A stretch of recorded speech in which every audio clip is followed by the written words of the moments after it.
inaano ko yung temper ko, yung sabi ko, parang napapansin ko na ini-insist niya talaga na parang, di ba mali naman talaga? Ba't may insist ayaw nga ng customer, di ba? Mali naman yun. At ang biktima, si Dondon. Kasabot namin. Sa kanila may gustong kumain ng baboy daw mo. Pinipilit mo ako ayoko nga kumain. Kung baboy shop Friendly kiss. Ganda, sandali, huwag yung makabuna. Wala, pre! Atat-atat! Si Rhea, si Mami Junicia. Mahal mo naman. Friends na tayo, di ba? Ito na ang muling pakit. Ito na ang muling pakit. Papi! Papi! Anak ko yan! Dinagnak ka na. Marnie, dito ka sa news monitoring team, ha? May Iraq war ngayon, kaya bisi-bisihan lahat. Baguhan ka pa sa team, pero Reuters News.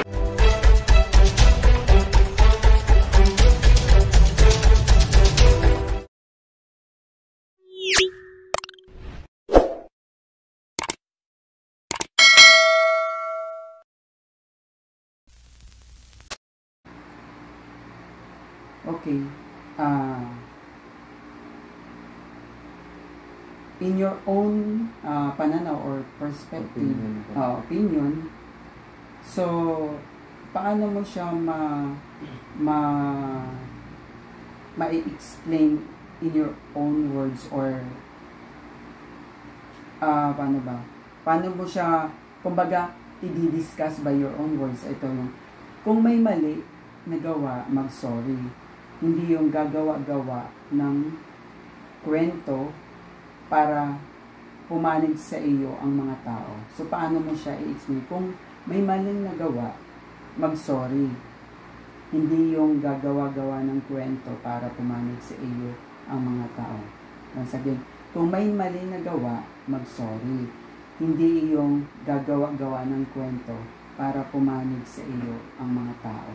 So, paano by your own, at your age 20, I don't know kung may na-experience ka na ng such problem na ganon or wala pa. Basta yung pananaw mo lang by your perspective or opinion.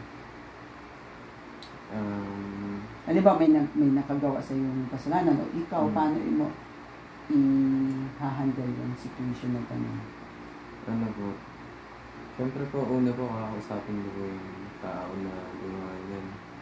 Kasi po, siyempre po, parang ang sakit na po sa akin. Tapos, parang dinagdagan niya po. Ganun. Hindi, parang, kumbaga, imbes po, diba, naman sorry. Hindi, parang ginawan ko po pumunta. Hindi, parang kung, mas masakit po siyempre sa sarili natin yun. Halimbawa. Kasi parang, wala, ba't ako pa din yung mali sa kwento nila. Tapos, alam niyo po yun, yung parang, wait lang, hindi ko po kasi ma-explain. Sige lang. Sige, mag-a-add lang ako, i-a-add ko lang doon. So, yung iba, diba, yun nga, may mali na nga nagawa, hindi pa marunong mag-sorry, tapos sila pa yung galit, sila pa yung parang mas mataas, yung pride, yung ego na, ay hindi, ganun. Pero, I think deep inside on sa mind nila, alam nila na mali sila o nagkamali o pagkakamali. Pero pinanindigan lang hindi, parang nagmamalaki pa, nagmamayabang like that. Tapos yung iba, di ba minsan, para panigan, yung parang gagawa na lang ng kwento para, syempre, kumbaga mangyayari one-sided, hindi naman alam nung pinagkwentuhanan mo yung side nito. Syempre, mali mo, nagkukwento ka, anong tawag doon? Binablock ba ang tawag doon? Or yung parang ginagawan, ano ba? Yung parang block kasi parang mali yun, di ba? Yung inaano mo siya, tuturo ka ng isang bagay na, kumbaga, hindi naman talaga ginawa ng inaano mong tao, pero parang ang nangyari, sinisiraan, di ba? So, hindi talaga maganda yung ganon. So, dapat ang gawin, imbis na magmayabang pa or mag-sorry na. maghingi ka ng sorry. Kasi minsan kasi tayong mga tao, ang hirap magbitaw ng sorry. At saka minsan, di ba eto, i-add ko lang pero hindi kasama dito sa topic. Yung minsan, buhay pa yung nanay natin, yung tatay, kuya o kapatid, or mahal natin sa buhay, ibang tao or girlfriend or boyfriend, ganun. Basta yung mahal natin sa buhay. Minsan, napapakita natin through actions, ano pa ba yung pwedeng true love. Pero, words. Pero minsan, yung iba hirap magsabi ng I love you, di ba? Mag-I love you yung wala na. Yung, yung wala na hindi yung biglang pumunta na ng iba masaya, yung wala nang forever na siyang natutulog, mahinding like that. So, yun, dapat mag-sorry tayo, pero yung isa iba kasi talagang hirap na hirap kung hindi sanay magsabi ng sorry. Kaya dapat talaga, tulad nung example lang to, hindi ko naman sa pinagyayabang ko kasi syempre, hindi ko alam kung si tatay or si nanay. Pero minsan ginagay kami, pag nakagawa ng kasalanan, say sorry kung talagang mali. Pero siguro umusbong na lang din sa akin at sa kapatid ko na once na nagawa talaga ng kasalanan, kung talagang mali, magsusorry ako, ganun. Pero itong kapatid ko, ina-apply niya kay Gab at kay Giljen. Bata man yung natapakan or natisod, matanda or what, lolo, ganun. Talagang, say sorry.